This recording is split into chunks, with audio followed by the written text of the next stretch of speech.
la ceremonia corresponde a un planeta, por eso se llama ceremonia cósmica, para estar en armonía con la luz del cosmos, reflejada la luz del sol a través de los planetas y de la luna. La ceremonia sigue un proceso parecido un poco a la misa católica, ¿no? O sea que el objetivo de la ceremonia es la comunión. Todo lo demás es la preparación para recibir la comunión. La diferencia es que la comunión que traemos es directa en espíritu y en verdad, sin necesidad del pan, del agua, del vino, porque así está anunciado en la profecía del Apocalipsis. Llegará el día en que adoraréis al Padre en espíritu y en verdad. Y si hace la invocación a los genios celestes, los 72 nombres de Dios que se llama así en la Cábala, cada domingo se invoca a 3 genios que presiden la semana para nuestra guía, nuestra protección y cumplir con nuestro servicio a la humanidad. Tenemos ese respaldo durante la semana. Entonces, como son 3 cada semana, en 24 semanas recorrimos los 72 años y empieza otra vez el ciclo. La ceremonia empieza en realidad con la oración en francés, la oración de los 33 estados. La oración al Demiurgo, o sea, Dios como creador, quiere decir el Demiurgo. Lo anterior es una preparación, hacemos la cadena, nos tomamos las manos, etc.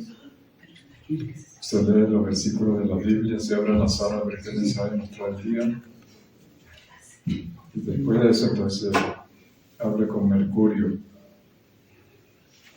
La primera parte corresponde a Mercurio, la oración en francés, 33 estados, 33 veces la letra T, pronunciada en francés así con entonación. O Demiurge, écoute-moi, Demiurge éternel, Demiurge infini, toi qui es flamme, toi qui es feu. Si lo traducimos al español no tiene ese ritmo. Sería, oh Demiurgo, escúchame, Demiurgo eterno, Demiurgo infinito, Demiurgo único, fuerza, justicia, amor, ayúdame, etc. Entonces, esa ceremonia es una enumeración de los atributos de Dios en su aspecto de creador, porque Dios, siendo todopoderoso, tiene muchos aspectos. Dios en el sentido profundo de la palabra, ¿no? Jehová. No como la gente se imagina un viejito montado en una nube, o que no es que esté mal, sino que primero, para empezar a entender lo que es Dios, lo que somos nosotros, al principio, cuando uno es ignorante, le da forma de Dios, forma humana a Dios, para uno sentirlo accesible, que no le pueda conversar y todo. Pero al avanzar nos damos cuenta de que Dios no está limitado a un cuerpo, es infinito. Lo que es infinito no tiene cuerpo, no tiene forma. El aire no tiene forma, se expande por todos lados, la luz por todos lados. Y Dios con más razón, pero siendo todopoderoso, puede tomar forma humana, puede tomar forma de una estrella, de caballo, de pez, de lo que sea. Y eso no lo limita. Es infinito y en algún lugar toma forma humana para llevar un mensaje, pero sigue siendo infinito. Y a la vez puede tener forma de una estrella, de un pájaro. Eso, nadie le puede prohibir eso a él. Dice, yo soy todopoderoso. A mí no me hagan con cuentos. Ustedes vivirán encerrados en su cuerpo, pero yo no. A mí nadie me encierra. Bueno, así se dice así, oh Demiurgo, escúchame. Demiurgo eterno, Demiurgo infinito, Demiurgo único. Fuerza, justicia, amor, ayúdame. Tú que eres llama, que eres fuego, que eres luz, protégeme. Tu sustancia espiritual y eterna, ser perfecto, ingenerado, no generado, no creado, inmutable, que es sin comienzo, sin fin, sin medio, y que eternamente se engendra a sí mismo. Tú, arquitecto sublime, que por el efecto de tu voluntad sacas de la nada todo el universo. Tú, eje y polo del cosmos, infinito, eterno y creador. Tu causa original y permanente de todas las cosas. Tu amo y estabilizador de los mundos. Tu maestro de las entidades de los tres mundos. Tu fuerza inagotable de vida y de inteligencia. Yo soy tú mismo. Yo te veo en todas partes. Yo te siento en todo lugar. Tu verbo es la armonía de los mundos y de los cielos. Tú eres todo. Tú eres la vida, tú eres la muerte. Tú eres el vacío, tú eres el lleno. Tú eres la oscuridad, tú eres la luz. Tú eres el silencio, tú eres el sonido. Tú estás arriba, abajo, a la derecha, a la izquierda, el centro, en la periferia. Tú envuelves el infinito y el infinito está lleno de ti. Tú abrazas y lo que tienes todo. Tú eres el todo que es uno, oh Dios, oh maravilloso silencio. Es una enumeración de atributos de Dios. Es como un estudio, no es solamente oración. Para uno meditarlo y reflexionarlo.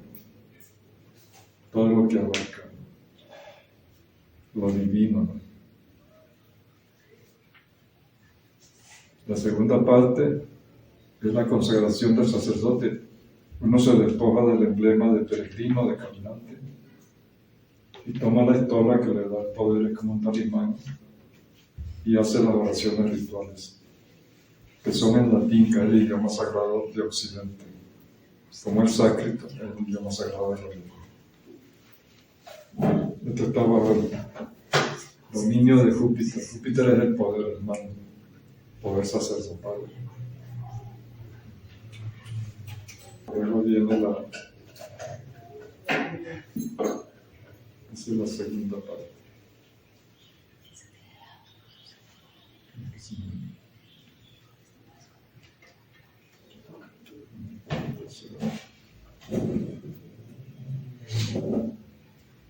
La tercera parte es la purificación del aposento. Se usa el elemento agua con los elementales del agua para darle una cúpula de agua etérica para poder hacer la ceremonia.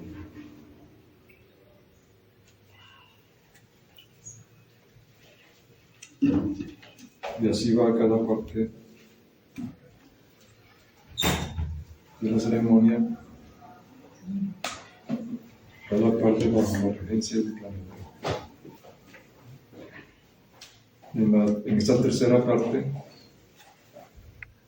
cuando se anuncia la purificación del aposento, se hace una petición en silencio, cada uno hace una petición. Puede ser para sí mismo, pero para no ser egoísta, pedir para sí mismo y para alguien más que necesite ayuda. Esta está bajo la regencia de Marte. La energía que sale, ¿se acuerdan? La cuarta parte, consagración general.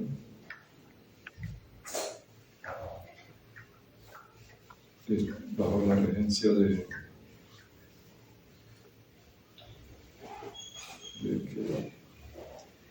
sol. En la consagración general, el sacerdote hace las oraciones y los participantes pronuncian la parte que les corresponde. Hay oraciones para los asistentes y las oraciones del oficiante. Se hace el incensamiento, o sea que el diácono o diaconisa entrega el incienso, hacemos el ritual en tres partes que corresponden a a los tres planos: plano divino, plano humano y plano natural. Y se pronuncia, se dice, incienso al Padre, incienso al Hijo, incienso al Espíritu Santo, recorriendo el círculo y hacia el frente también, igual 3 veces. Cuando se hace, el oficiante hace, está entregando a los mensajeros, a los ángeles, las peticiones hechas con el incensamiento, para que ellos lleven al trono nuestra petición. En la quinta parte hacemos la invocación a las jerarquías celestiales. Nos rige la luna, la intuición, invocamos a los ángeles. Acá son 9 coros. Cada coro tiene 8. O sea, 8 ángeles, 8 arcángeles, 8 principados, 8 virtudes. Como son 9 jerarquías, cada uno tiene 8, 9 por 8, 72. Llamados los nombres de Dios. Porque de esos nombres, por ejemplo, se llama Arcángel Rafael. Rafael no es un nombre como estamos acostumbrados, sino que Rafael en hebreo, Rafael quiere decir medicina de Dios. Tal vez ese ángel tiene su nombre particular, pero él ejerce el ministerio de la curación divina. Por eso significa Rafael, medicina de Dios.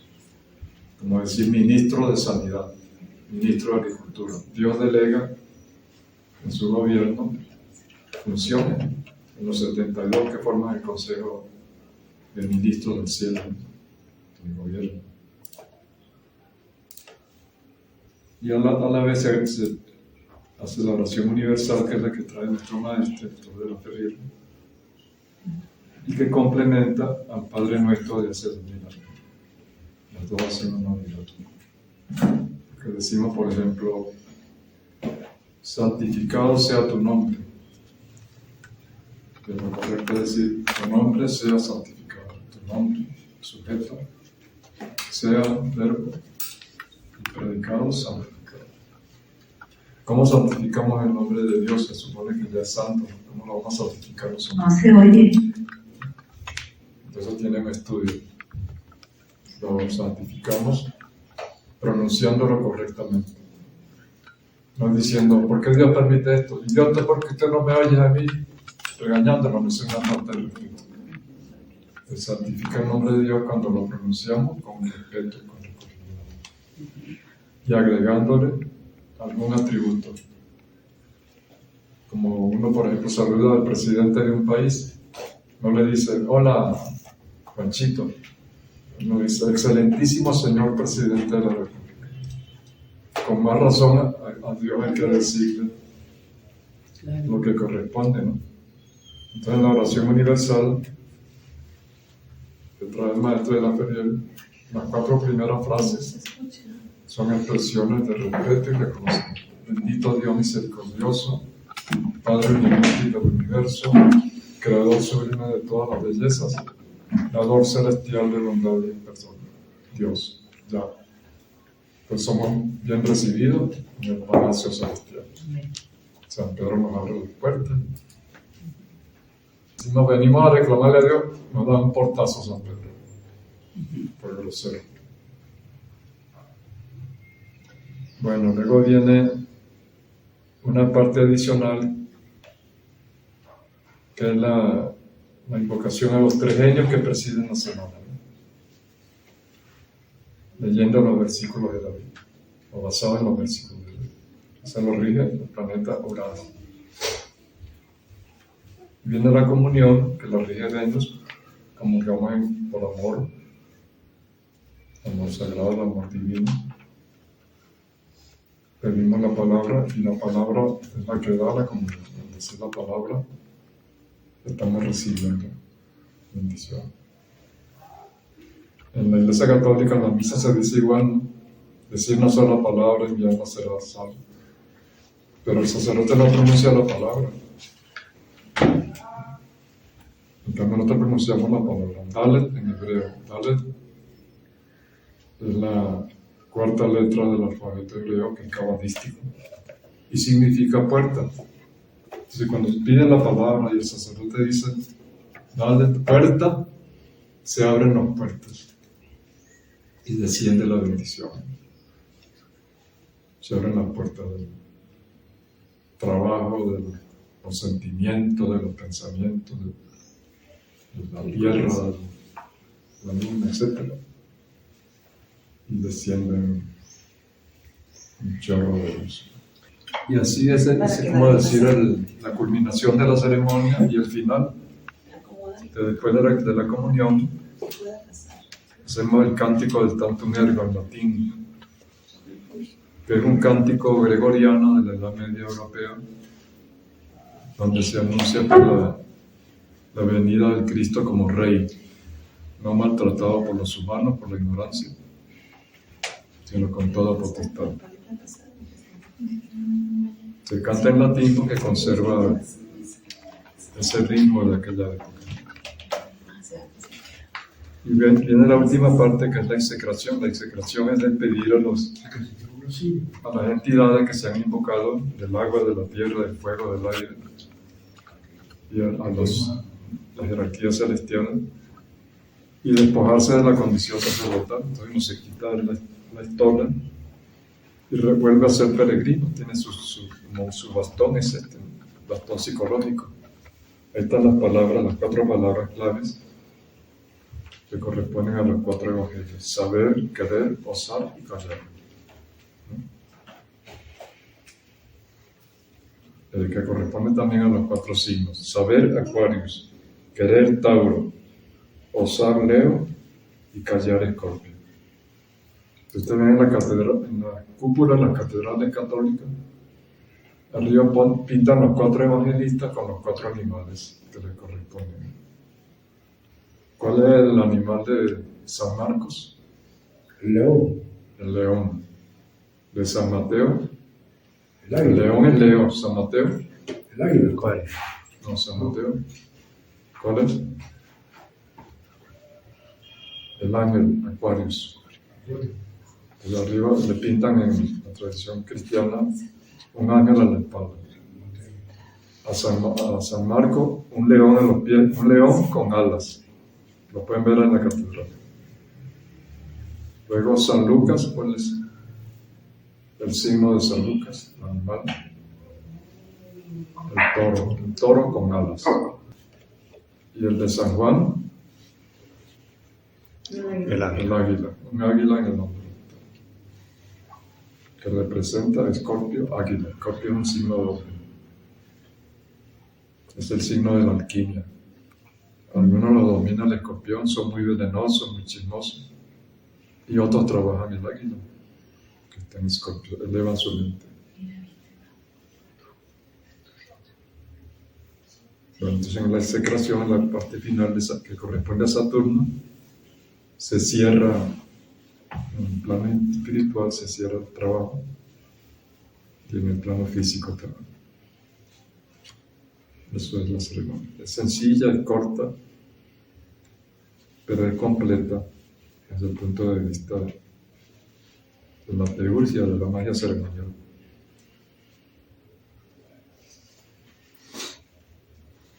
Se crea el círculo de protección con los símbolos. Dentro de ese círculo es que se hace el trabajo. Porque siempre hay fuerzas negativas que tratan de interrumpir. Cuando un asistente se distrae, sin darse cuenta, un espíritu bajo está tratando de perturbar el magnetismo mundial.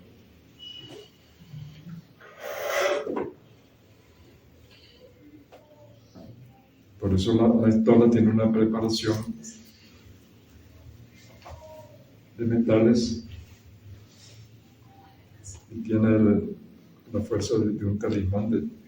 El talismán es protección, y fuerza.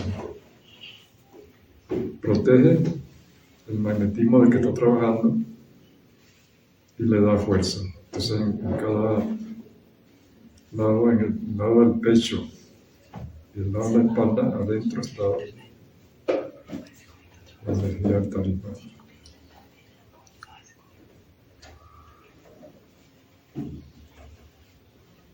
Esto lo prepara uno. Hay gente que vende talismanes y eso no tiene poder, porque el talismán se prepara en base al horóscopo de la persona, en fin. Tiene sus horas de trabajar el talismán, de cargarlo, de acuerdo con el sol, con la luna. Pero bueno, siempre hay el mercantilismo, digamos. La gente se siente contenta comprar un talismán. Y está bien, si le sirve, pues. No es talismán, pero es un adorno místico, como llevar un medallón, un crucifijo.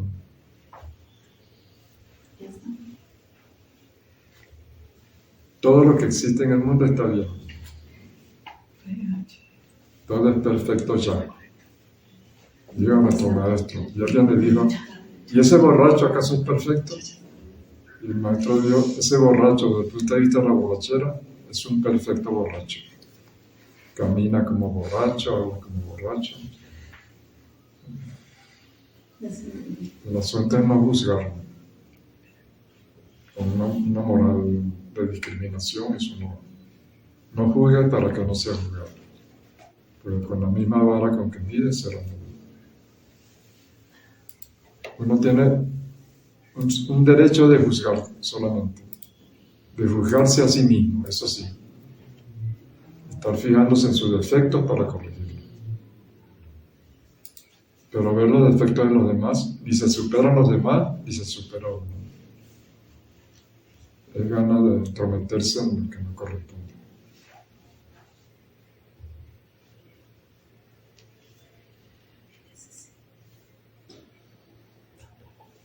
La ceremonia por sí sola no tiene trascendencia, sino está acompañada de un trabajo social, cultural, humano, para que esa energía se concrete, ¿no?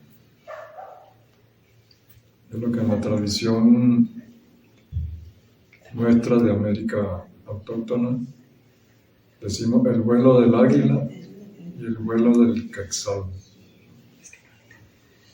El vuelo del águila cuando el caminante recibe la iluminación, vuela como el águila. Y luego tiene que volar como el quetzal. El quetzal es un pájaro que hay en México, en Centroamérica, que vuela bajito en el bosque. Muy bonito, predomina el color verde en sus alas y canta. Entonces tú recibiste la iluminación, ahora tienes que compartir con tu pueblo lo que recibiste. No vas a hablar de lo que diste porque eso es para ti nada más. Vas a convertir la misión en un código de conducta, en unos mandamientos, en unas orientaciones. Así fue, por ejemplo, el Maestro Jesús, el Cristo. Él recibió la iluminación en el río Jordán, hubo el descenso del Espíritu. Y luego se fue a su pueblo, después que hizo su retiro, a llevar el mensaje, dar orientaciones, normas, códigos de vida, etc. Aquí en el sur, aquí los incas, aquí dicen el vuelo del cóndor vuela más alto que el águila y el vuelo del colibrí. Ya volaste como el cóndor, tiene la visión, ahora vuela bajito como el colibrí, embelleciendo la vida de tu pueblo.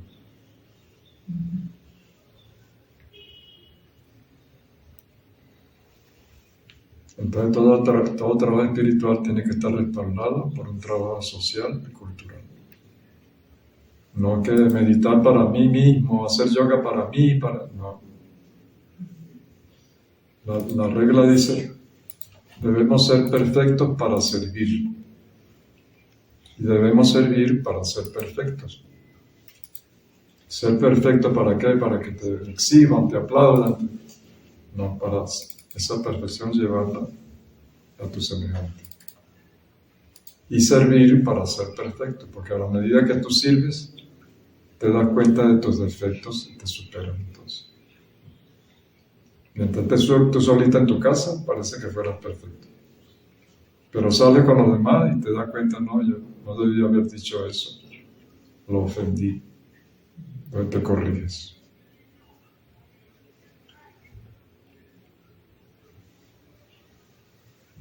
Entonces siempre el equilibrio, por eso ponemos las dos columnas. Una allá, otra acá, y el altar en el centro. Como el árbol cabalístico, tiene 3 columnas. Entonces, en este caso ponemos el signo de Leo y el signo de Acuario, porque estamos en la era de Acuario. El opuesto a Acuario es Leo. Entonces el trabajo de la era de Acuario de este tiempo es fuego y aire. En la era de Piscis, que empezó con el Maestro Jesús, era Piscis y Virgo. O sea, peces, y Virgo tiene una espiga de trigo en la mano, peces y pan. Agua y tierra. La era de Acuario es fuego y aire.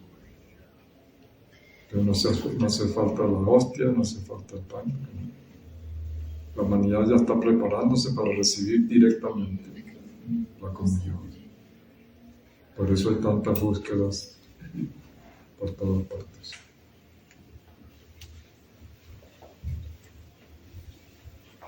La primera etapa es la purificación. Por eso la gente entra al vegetarianismo para desintoxicarse. Medita para limpiarse por dentro, preparando la comunión suprema, la iluminación.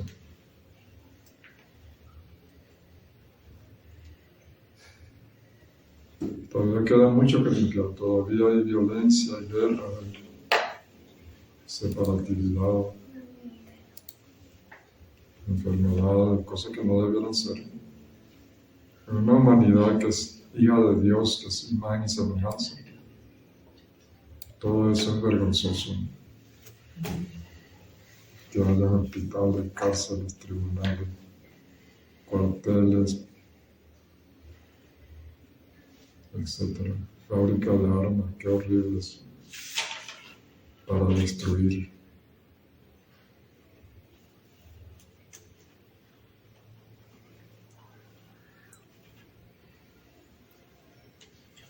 Por eso nosotros traemos el saludo de paz con el mudra de la paz. El pulgar hacia adentro. Autosuperación. No querer mandarse. Autosuperación. Y la palabra paz pronunciada como un mantra, ¿no? Con energía, con concentración. Visualizando el decir paz que salen ondas de paz por toda la tierra. Todos los grandes maestros de la humanidad traen el saludo de paz. El Maestro Jesús dice que la paz sea con vosotros. Krishna, el Cristo de la India, decía Shanti, Shanti, paz. Moisés, para el pueblo hebreo, Shalom. Mahoma, para el pueblo árabe, Salam, paz. Esa es la clave. Uno sabe que una persona es un verdadero maestro cuando traes primero que todo la paz. La paz no solamente es dar tranquilo, la paz abarca muchas cosas. Muchas. Es una ciencia, estudiar la paz y practicarla es un arte. La serenidad interior, la verdadera paz. Una paz afuera sostenida por las armas, entonces no es paz. Porque entonces si quitan las armas, se caen a golpes uno con Esa es una falsa paz. Por eso es que el Maestro Jesús decía, la paz que yo traigo no es la paz que da el mundo. La paz del mundo es así, con armas, con guardia, con llaves, con candados.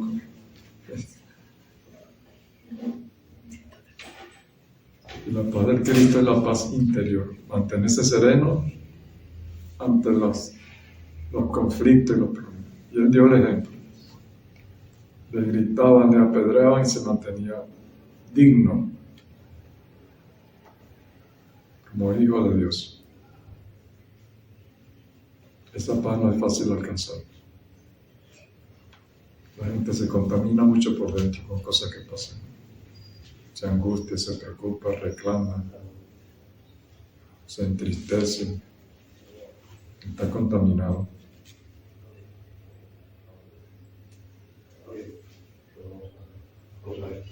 Pero las prácticas de un yoga espiritual incluyen el ejercicio de la paz como un arte.